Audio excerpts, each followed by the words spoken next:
I want to thank Alshon Jeffrey for joining our podcast as our mega Thanksgiving episode continues. We were at Williams-Brice Stadium, and then we were at Memorial Stadium, and then we were in our podcast studio, and now we are wrapping up the show. Jared and I are here at Colonial Life Arena, where the South Carolina women's basketball team put a beatdown on Queens in this one. Jared, it was not close. One-way traffic for South Carolina, as you would expect. All 10 Gamecocks that were here scored, and it was a really, really good day for South Carolina as they get ready for a big week. We'll preview their tournament in Vegas in just a couple of minutes, but first let's talk about what we saw here today at the CLA. South Carolina scoring a lot, but of course the return of Maddie McDaniel from her suspension. She missed a few games with South Carolina, also dealing with a knee injury. So all of those things together, Jared, it was really, really good to see her back with the Gamecocks today. Yeah, I was interested to see how she would look, both missing time from suspension, and she came out with the knee brace. So I was wondering, even though she was here, I'm like, will we really see much of her anyway? We got to see a lot of her, and she looked just as quick as she usually does, just as shifty and evasive from defenders, and she was able to score later in the game. She actually scored the point that helped them crack 100. But yeah, good to see her back. I think, as you've mentioned, it was something they've needed coming off the bench from the point guard position. Absolutely, and I think that was my biggest takeaways. I felt like immediately I saw the impact of her returning, and it might not sound like a lot, but going from a 9-person roster to a 10-person roster is a huge difference. And when you look at the guards' minutes in these last few games, they've been playing heavy minutes. So to have another point guard back in the rotation that can keep that second unit going and just to ease off some of the minutes of the other guards, I felt like we saw immediately just how important Maddie is to this roster. But after the game today, we did get to speak to Dawn Staley about Maddie's return, and here's what she had to say about why Maddie returned to the team and also how good it is to have her back. Here's the thing. Maddie's a great young lady. That's one. She is, of great character. But, some of the choices that you make have consequences. It was more on Maddie and how she's communicating, with me and our staff and communicating with her teammates. Her teammates are the people that are the ones that was her voice. And they had a more powerful voice when it comes to that. Obviously, they like Maddie. They like all their teammates. They want our entire team together, and they voice that. This was a game for South Carolina in which all 10 Gamecocks scored the entire starting lineup in double figure scoring. Joyce Edwards continued to put up 20 pieces. Jared, Tania Latson shooting well again. She continues to look more and more comfortable with this Gamecock system. But what were some of the other takeaways that you saw from South Carolina today? Well, I just want to, going back to Maddie, I think one thing that was good to see her back with is, we don't expect her to score a bunch, but the way she hits the passing lanes, the angles she finds, it was really good to see that, not just from her, but from the entire team. They were just moving the ball so well. I feel like today they got so many easy buckets. And in a game like that, you don't want to be having to make tough shots. Those easy buckets, those dump-offs to Joyce or Medina or Adele or Miriam right in the post, those are what you want, and they got a lot of those today. And that's why I think having her back is she can kind of continue what Raven is doing because, Tania, Tessa, them playing the one is a bit different, whereas Maddie's that more natural point guard. And I think having someone other than Raven to run the show is huge just for Raven, to give her some time to breathe, but also just for the team as a whole. I also think, I think the team chemistry is getting better and better as these games go on, which just 3 weeks in, I think is a great sign for South Carolina. I also think we saw, obviously the competition is not the same as, taking on a Southern California or something, but the bench production was much better today. I felt like we saw much better minutes from the bench and also just scoring, passing, rebounding, everything from them looked like maybe that second unit is starting to get a lot more comfortable because when you think about it, they are not the experienced bench that we've seen of the past few years. McKeer and McDowell are freshmen. Adele still trying to get, trying to continue her journey of past these knee injuries and get more comfortable just in her body on a basketball court again. Miriam is still kind of getting into this system. So all of the benches, they're a young bench, and I think that we're starting to see them get more comfortable playing more minutes, and I think this week was huge for them to get a lot of really beneficial minutes on the floor. Yeah, absolutely, and I think one thing Don Staley spoke about, is just the aggressiveness. We're seeing the bench get in there, and we're seeing them be aggressive. She hit the deck a couple of times on some loose balls. And they're shooting. They're doing everything that a team that plays fast like this current Gamecocks team needs in order for them to continue to play fast and hard on defense. Our last big storyline from this game before we preview Vegas is Adele Tac, and it is a monumental game for her as she recorded her first career double-double as a Gamecock, 11 points and 10 rebounds. And Jared, the fans, I have said this forever, and I think everyone knows it, they pay attention to the stat sheet like just as much as the coaches do, because everybody in this arena was waiting for Adele to get, she already had 10 rebounds. They wanted her to get that one more bucket. She had 9 points, and then as soon as she got the bucket, the entire place erupted. It just speaks so much to the culture here, but also for someone like Adele, who is so insightful, by the way. She is so good in the press room. I noticed it last year during March when we talked to her, in the locker rooms before and after games, and we got to speak to her today after this game as well.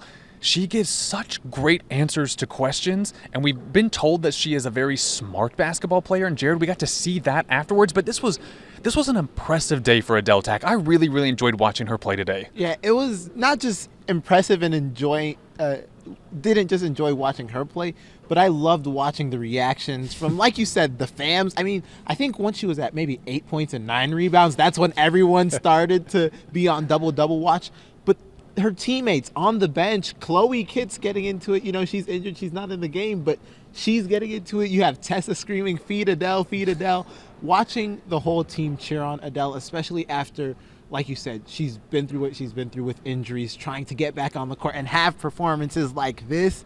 It was just amazing to watch someone who's fought to be on the court have her moment like that. And after Medina Oko, Adele is the tallest player on the team, so she brings in some size off the bench that if she can get going, she's going to add a very big element to this Gamecock roster going forward. But let's hear from Adele Tac. I told you guys how insightful and impressive she was in the press room afterwards. Here's what she had to say about what she sees on the floor and what she wants to continue to add to this Gamecock roster and to her own game.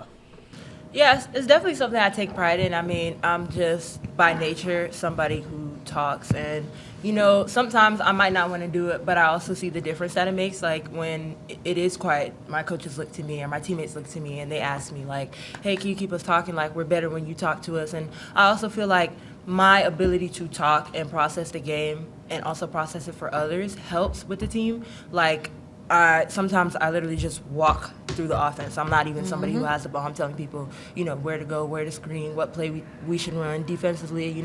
Me saying where I'm at and me calling out what defense we're coming in out of a timeout or whatever helps everybody else realize what spot they need to be So I'm just glad that, I'm able to do stuff like having the double-double was great, but I take pride in the fact that I'm able to make differences that don't show up on a stat sheet. I'm able to do things that help somebody that doesn't require me to have to score a whole bunch of points, rebound the ball, and stuff like that.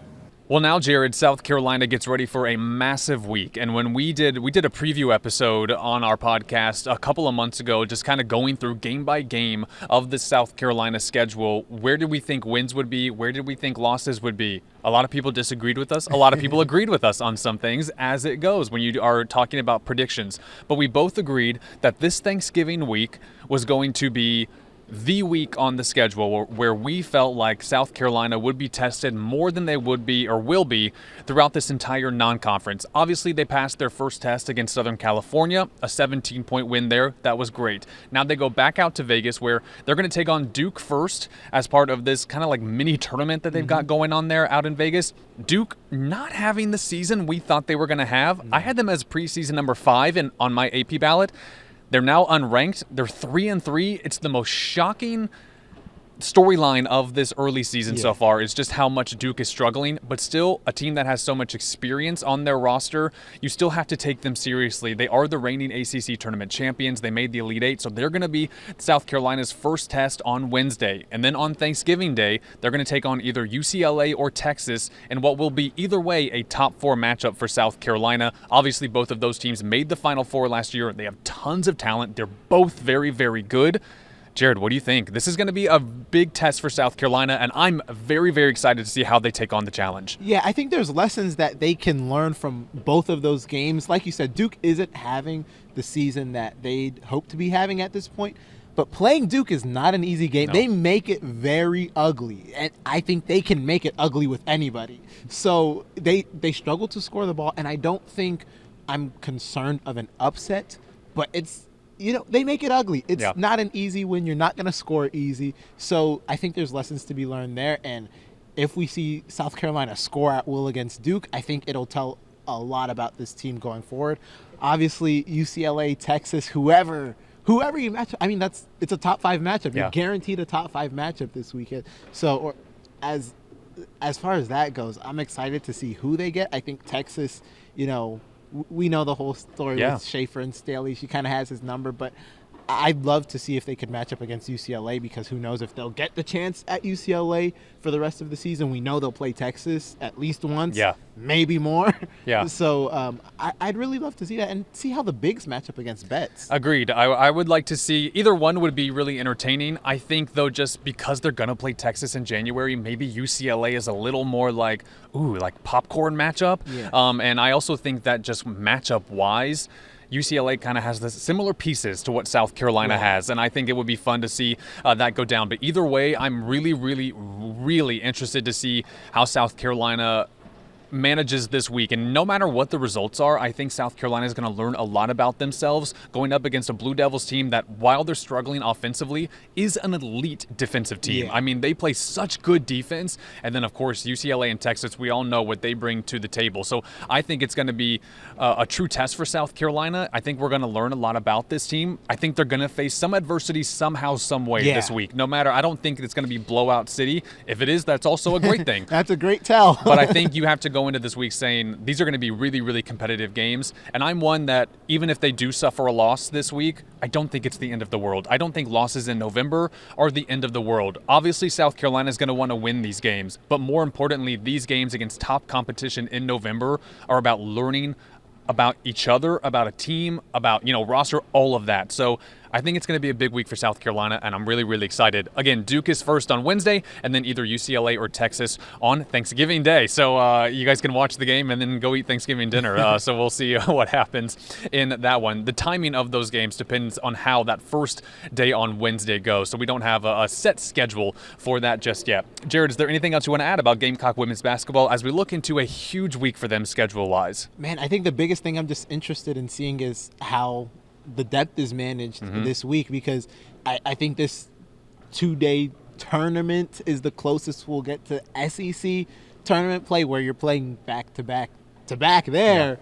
So I'd love to see how their legs hold up over 2 games. Yeah, especially against Southern Cal. We didn't see a ton of bench play, in that game. So will it be a big starting 5 week? Are we going to see the starting 5 really carry this team? Or now that the bench is starting to get a little bit more comfortable, will we see some big minutes from them in these huge games? Let us know your thoughts and predictions on Gamecock women's basketball this week as they head to Las Vegas. They're going to play at the home of Asia Wilson out there in Las Vegas. And I have a feeling Asia will be present at these games. So we'll see if we see Asia Wilson at these games. But South Carolina taking on Duke, and then either UCLA or Texas will be very, very entertaining and important to this Gamecock season, no matter what happens. He's Jared Parker. I'm Matt Dowell. I want to thank everybody that was part of this episode, because this was a jam-packed Thanksgiving episode. I want to thank, of course, Jared. I want to thank Claire Foley and Grayson Mann, who did our Clemson side of things. I, of course, want to thank Alshon Jeffrey for taking time to come talk to us today about South Carolina Clemson, and then everybody here at Colonial Life Arena